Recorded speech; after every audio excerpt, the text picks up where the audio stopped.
Friends, thank you for joining me in this video. This video covers some additional material that I thought would be good for us to cover that is slightly on a tangent from our sermon series on Joseph, the life lessons from Joseph. And today in this video, I want to talk about a bit about God-oriented parenting. About God-oriented parenting. You know, friends, in Genesis chapter 37, we read that Joseph's brothers hated him. The word hated seemed to be a very strong word to use, isn't it, by the Genesis writer. But the writer used it not once, not twice, but 3 times in verses 4 and 5 and 8. In verse 4, they hated him. In verse 5, they hated him even more. In verse 8, they hated him even more for his dreams and his words. Why did Joseph's brothers hate him so much? One reason was likely because Joseph himself didn't exactly endear himself to his brothers. Because we read in verse 2 that Joseph brought a bad report of them to their father. Joseph was likely carrying tales about his brothers to his father and was probably a little proud and insensitive to his brothers' feelings. But commentators have noted that the writer probably laid a bigger blame for the dysfunctional brotherhood on their father Jacob more than anybody else. Firstly, the writer took the effort to make the point that in verse 3, that Israel, that is Jacob, loved Joseph more than any other of his sons because he was the son of his old age. And then again in verse 4, his brothers saw that their father loved him more than all his brothers. And then again in verse 11, his brothers were jealous of him, but his father kept the saying in mind. Over and over again in chapter 37, we get the sense that the brothers hated Joseph because Jacob, their father, had doted on Joseph and was indulgent in him, to the point that the father actually gave Joseph a colorful outer coat, an outward sign that likely meant that Joseph didn't have to do any of the menial work and was to be treated differently from the rest of his brothers. It was a kind of parenting, or lack of it, that led directly to the problems amongst the brothers. And so I want to talk briefly about parenting in this video. Because as parents, right, it is easy for us to either fall into the self-oriented parenting mindset or the child-oriented parenting mindset. And perhaps it is important for us to try to begin to adopt more and more a God-oriented parenting mindset. Let me explain. Self-oriented parenting. A self-oriented parenting mindset places the self, that is the parent himself or herself, as being the most important. And this can result in 2 extremes. Firstly, as parents, we can end up placing our own current selves first, meaning we place our own current needs over and above the needs of our children. And this can result in the neglect of our children because we only care about ourselves, right? We end up, not taking the time to intentionally look into or to care for our children's needs. And usually it is not the physical needs, like giving them food, letting them have a place to stay and all that gets neglected.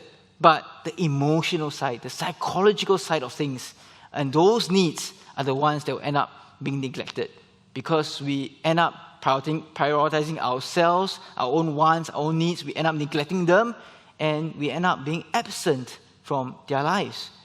And some signs of this can be seen when we are absent, often either because we prioritize our work or our own leisure or perhaps our own church ministry so much that we end up neglecting our family to the detriment of our children. Secondly, the other extreme of self-oriented parenting is when we place only our own past or future selves as priority. And this can be seen when we inevitably impose forcefully our past dreams or our future hopes on our children. For example, if I had always hoped to be a doctor and I forced my children to work so hard in order for them to become doctors, I end up imposing my past self or the hope of my past self upon them, right? Or if I only think of my own future self and I hope that, the people in the future will look up to me because I have a daughter who is a lawyer, and I end up pushing my daughter so hard without giving a care of how she might be developing, how she might be coping, and how she might be feeling, that's prioritizing my future self so much that I end up not prioritizing what is best for my child. And these are the two ways that the self-oriented parenting can play out. When we either care only of our own current needs, or when we prioritize our own past or future hopes and dreams over and above what is truly important for our children. And then there is the child-oriented parenting. This can happen when we become so fixated on what our children want that we give into everything they need or they want, that our whole world becomes revolved around our children. And parents who are overly child-oriented in their parenting style can end up being too indulgent in their children. Whatever the child wants is given to them. And this can end up being detrimental to the child in the long term as well. Because he or she may become so overly self-absorbed and care only for himself or herself. Because that's how it's always been, right? If I want it, my parent would give it to me. I want my way and I get my way. And that may be detriment for our children as they grow up in the long term. Perhaps what we need to do as parents is to try to grow in being more God-oriented in our parenting. Asking ourselves how God would want us to bring up our children. And one way to do so is to expand our thought horizon. And what I mean is this. When our thought horizon is narrow, meaning we think only of a few years ahead, we may end up prioritizing perhaps our children's studies. Because that's all that's important, right? In the next few years in our minds. Our children's studies, that's the thing that's coming up. That's the thing that seems most important in the next few years. But if we expand our thought horizon to 10 or 20 years, then we may begin to see perhaps how friendships to our children are important as well.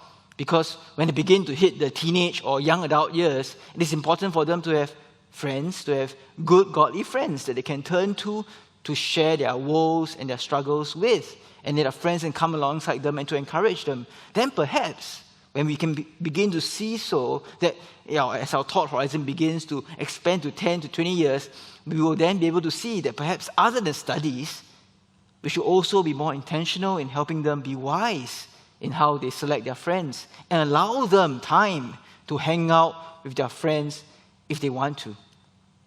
And then if we expand our thought horizon to say 20 to 30 years, then perhaps we may begin to see that perhaps character formation may in fact be equally, if not perhaps more important than just studies alone.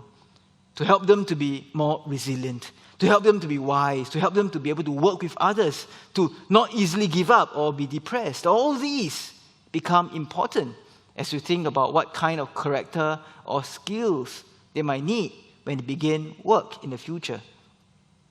But again, priorities will shift again when we expand our thought horizon even further. If we think not just 10, 20, 30, 40 years, but if we think of eternity. When we do so, we become more keenly aware that it's so important that our children have a vibrant and living relationship with God Himself. That perhaps, when we end up prioritizing their current studies or their current needs over and above that need to inculcate a godly relationship in them, whether through quiet time or through through constant Sunday worship or by serving with others, we inadvertently send them a message that their relationship with God is not so important. If we prioritize what they need to do now, especially only for their studies, for example, and neglect the Sunday worship, neglect them hanging out with their youth fusion friends, we are sending them a message that, hey, all these are not important as compared to your studies. Relationship with God is not as important as your studies right now. That there are other things more important in life than God. Then is it no wonder that we sometimes end up losing our children to the world in the long term? Now, friends, these pointers are not meant to be exhaustive for us. And I know there's so much more we can talk about parenting. But I hope this short video can simply serve to help us to perhaps be more aware of how we are making decisions for our children. Whether they are being made with a mindset of being self-oriented or child-oriented or perhaps God-oriented. And perhaps this video can serve as a primer for some discussions in our Connect groups about parenting, where we can talk about what are our parenting styles and how we can help each other to grow in our parenting. And I know it's not easy as parents. And my wife and I struggle too with our 3 teenage children. But I think it's important for us to think carefully about the decisions we are making right now with regards to our children. For us to be aware of whether we have been too self-oriented or too child-oriented in our parenting, and ask ourselves how we can grow to be more God-oriented in our parenting. It's my belief that what is best for our children is for them to develop a vibrant and living relationship with God as they're growing up, so that God Himself can guide them in their decisions that they make, and guide them to become all that He wants them to be, to live out not our, but His good, pleasing, and perfect plans for their lives. And I hope we can do so, helping one another to grow to be God-oriented parents. May the Lord help us all to grow as parents indeed. Amen.